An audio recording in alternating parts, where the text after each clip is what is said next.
Nimekuwa nikiulizwa sana baadhi ya wanawake wengi sana, hivi dokta, fungus inatokana na nini? Okay, hasa leo naenda kuwajibu swali lenu hapa hapa kwenye live.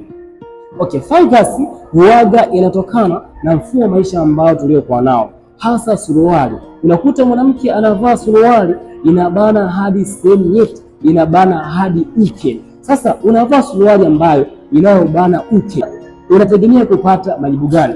Majibu ambayo unayopata ni kupatwa na uchafu sehemu za siri, ni kutokwa na harufu mbaya sehemu za siri, ni kutokwa na uchafu sehemu za siri, kwa sababu uke unakuwa haupati hewa ambayo inayostahili. Na ndio maana wanawake wengi sana wamekuwa wanapitia miwasho sehemu za siri, harufu mbaya sehemu za siri, kutokwa na uchafu sehemu za siri, hali ya kuwa hawajui chanzo ni nini. By the way, kama unavaa suruali, vaa suruali ambayo haibani sehemu za siri. Unaweza kuwa na afya bora na unaweza ukawa na kizazi bora. Kumbuka, uzazi sio bahati bali ni maandalizi.